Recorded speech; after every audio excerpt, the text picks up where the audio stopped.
Olá a todos, bem-vindos a mais uma videoaula. E o tema dessa videoaula é progressão geométrica. Eu resolvi separar em duas partes, fazendo a primeira parte, a parte mais básica do processo, como definição, alguns exemplos, vamos falar um pouquinho do termo geral e colocar um fator de multiplicação para trabalhar e algumas propriedades envolvendo a progressão geométrica, né?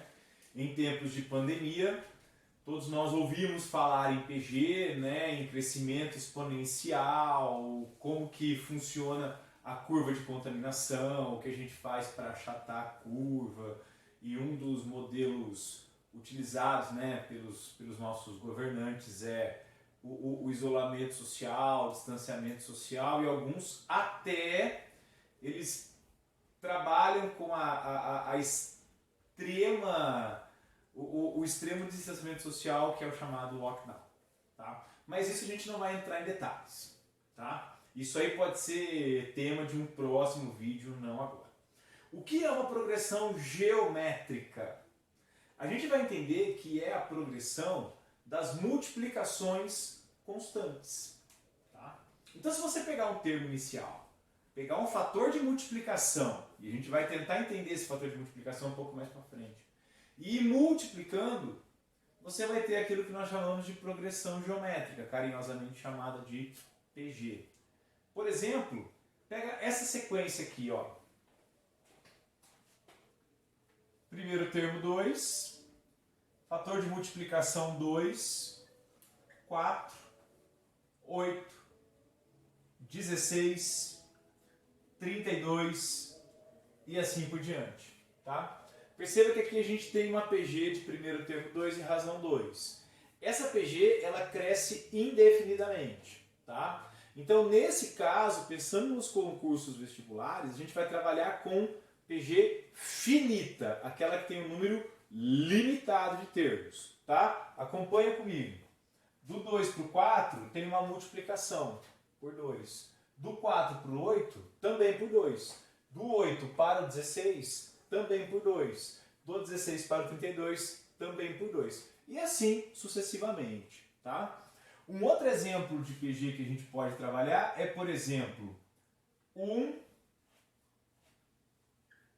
3 meios, 9 quartos, 27 oitavos e assim por diante. Perceba que identificar o fator de multiplicação aqui é um pouquinho mais difícil, né? Mas veja, se ele disser pra gente que é uma PG, então do 1 para o 3 meios, a gente multiplica por 3 sobre 2, né? 3 meios. 3 meios vezes 3 meios, 9 quartos. 9 quartos vezes 3 meios, 27 oitavos. E assim sucessivamente. Perceba que, tal qual o primeiro exemplo, o segundo exemplo, ele também é composto por elementos que, à medida com que a gente vai multiplicando, os elementos vão ficando cada vez maiores. Perceba, o 32 é maior que o 16. O 9 quartos é maior que o 3 meios. A gente pode ter progressões geométricas decrescentes.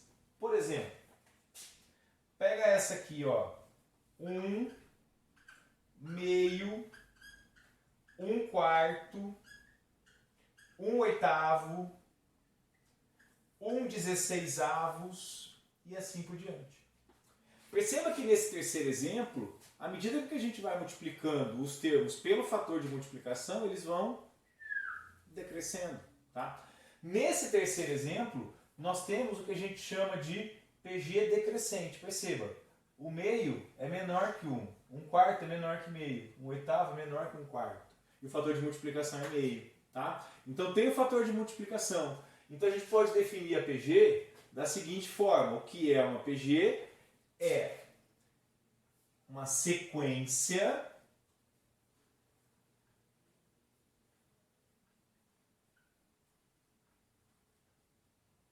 das divisões constantes.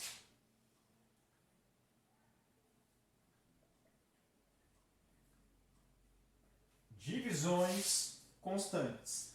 tal qual a progressão aritmética, perceba que na progressão geométrica a gente tem a divisão constante. Vamos relembrar da PA? Se você não está lembrado, assista o vídeo de progressão aritmética que está no canal. Está disponível aí para você. Tá? O que acontecia na progressão aritmética? Era a sequência das subtrações constantes, das diferenças constantes. Né? Aqui vai ser divisão. Tá? Como assim? Como assim? Veja.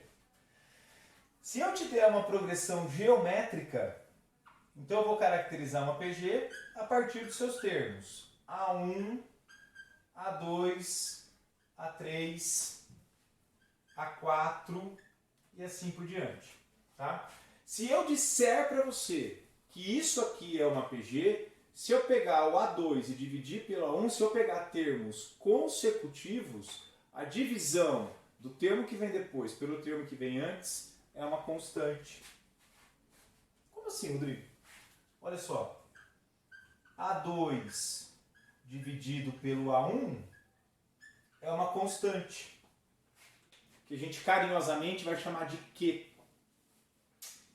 Q de razão. Tá certo? Ah, Rodrigo, mas a razão na PA a gente chamou de R, né? E aí a gente consegue entender, né? R razão, né? Porque na PG é Q, porque lembra quociente. Percebeu? Lembra que eu disse num dos vídeos anteriores, né? Matemática é um ser muito criativo. Tá certo? R de razão. Q de quociente. A gente não vai usar a mesma letra só para não ter confusão, tá bom?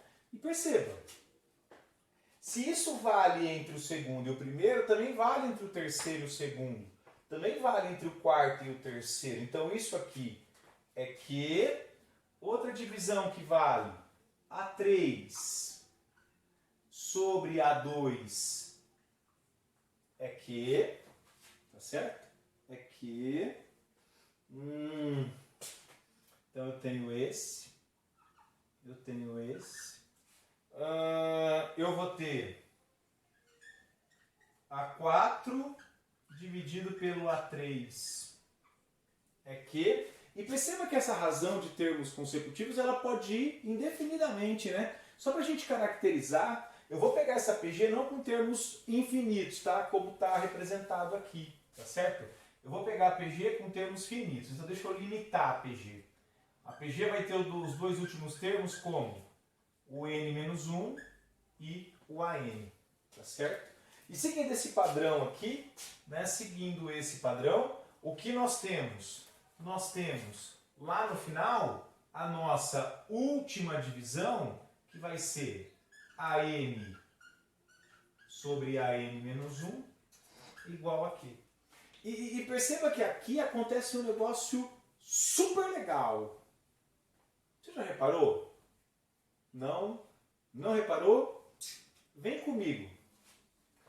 Aqui o A2 é numerador, né? Aqui ele é denominador. Aqui o A3 é denominador, né? Aqui ele é numerador. Percebeu? Eu vou pegar todas essas igualdades aqui e vou multiplicar todas elas. Tá certo? Então, olha só. Então a gente vai ter isso aqui, quer ver? Ó? Portanto, A2 dividido pelo A1. Aqui é Q, né? Vezes A3 dividido pelo A2. Aqui é Q, né? A4 dividido pelo A3. Aqui é Q, né? Tan, tan, tan. AN-1. Aqui é Q, né? Isso aqui é Q, vezes Q, vezes Q, vezes Q. Quantas vezes? Repara no cara de baixo. O índice de baixo vai de quanto a quanto? De 1 até N-1. É a quantidade de Qs que eu quero. Lembre-se da contagem, né? 1, 2, 3, 4, 5. De 1 a 5 são 5. De 1 a 100 são 100. De 1 a 1000 são 1000. De 1 até N-1 são N-1, né? Mas é Q vezes Q vezes Q. Então é Q elevado a N-1. Tá certo? E aí veja só que legal, né? Veja só que legal. Tem algumas coisas que só a matemática faz por você, né? Ó.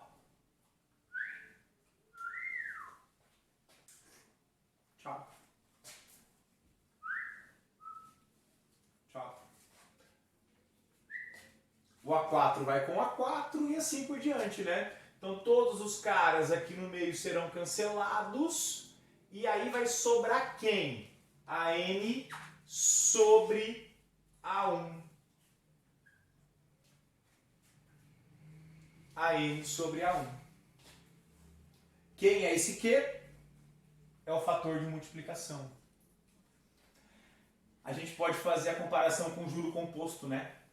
É exatamente a mesma coisa. Tá certo? A gente pode fazer comparação com função exponencial, né? Pode. É a mesma coisa. Então perceba que nós temos três assuntos: progressão geométrica, função exponencial, juro composto, que na verdade tem o mesmo conceito. O conceito das divisões constantes. Tá certo? Mas essa junção desses três assuntos a gente pode deixar para um vídeo um pouco mais para frente, tá? A gente vai deixar um pouco mais para frente. Portanto, veja, quem é o termo geral da progressão geométrica?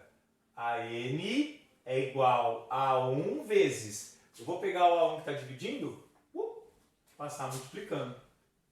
Q elevado a n menos 1. Tá certo? E assim como ocorria na progressão aritmética, perceba o detalhe. Perceba o detalhe. Eu não preciso relacionar apenas o AN e o A1. Eu posso relacionar quaisquer dois elementos da PG. Basta pegar o primeiro termo um pouco mais para frente e fazer exatamente a mesma ideia. Quer um exemplo? Vem para cá. Ao invés de você pegar o A2 dividido pelo A1 como primeiro termo, você pega, por exemplo, o A3 e o A2, ou o A4 com o A4 e o A3. Aí perceba que a gente pode trabalhar com duplas de elementos, não necessariamente o primeiro e o último, mas sim termos no meio da sequência. Tá? E aí, qual é o termo geral da progressão geométrica nesse caso? Quem é um AQ qualquer? É AP vezes Q elevado a Q menos P. É que na verdade eu usei o Q, né? E o Q nesse caso ficou meio esquisito, né? Porque é igual aqui, tá? E necessariamente não precisa ser igual. Eu vou mudar o índice, tá? Eu vou mudar o índice, então eu vou chamar de um M e de um N qualquer, tá certo? Ou então de um M e K, né? Quem que é o AM? É AK que multiplica Q elevado a N menos K, tá certo? Atenção para o segredo, hein? Aqui que está o segredinho. Aqui que está o segredinho. Olha só. Quer ter sucesso com sequências? Entenda o índice. Cadê o segredo? O segredo está aqui, ó. Percebeu? Quantas razões eu uso? A diferença dos índices. Tá certo? A diferença dos índices. Tá bom? E aí, pessoal, tem duas propriedades com progressão geométrica que a gente vai trabalhar. Tá? Tem duas propriedades com progressão geométrica que a gente vai trabalhar. A primeira propriedade, a primeira propriedade que eu vou chamar de P1 é a seguinte. Como funciona quando nós temos uma PG de 3 termos? Ou 3 termos em PG? Tem uma correlação com PA, tá certo? Tem uma correlação com PA. Se você tem uma PG de 3 termos, o que a gente conclui aqui? Que a razão é quem ao mesmo tempo? É B sobre A, segundo dividido pelo primeiro, terceiro dividido pelo segundo. Tá certo? Razão de termos consecutivos. E aí eu quero que você, olha para cá, tá? Eu quero que você fixe seus olhos, mire seus olhos aqui. Qual é a igualdade que a gente tira? Então daqui nós tiramos que B quadrado é igual a A vezes C. Tudo bem? B quadrado igual a A vezes C. Tá? Propriedade da PG de 3 termos, ou 3 termos em PG. Tá? Ou 3 termos consecutivos, ou 3 termos equidistantes em PG. Tá? E aí, se nós temos com 3, para a gente trabalhar a última ideia nesse nosso vídeo, a gente tem também com 4 termos, né? Com 4 termos, tá? E aí a PG com 4 termos, por exemplo, A, B, C, D, como fica? Eu vou pegar apenas aqueles que nos interessam, tá? Apenas aquelas razões que nos interessam. Quem é a razão dessa PG? Pode ser B sobre A, como pode ser também D sobre C. Tá certo? E aí, fazendo a multiplicação em cruz aqui nessa igualdade, o que nós temos? A vezes D igual a B vezes C. Tá certo? É isso, tá? Perceba que a relação na PG e na PA tem uma similaridade, né? Na PG, o produto dos termos equidistantes dos extremos é igual. Produto, divisão, porque a gente está falando de progressão geométrica. Tudo bem? Nesse vídeo é isso. Soma de termos de PG a gente vai falar num segundo vídeo sobre PG. Encontro você lá. Se você gostou, dá o seu joinha. Um abraço, até o próximo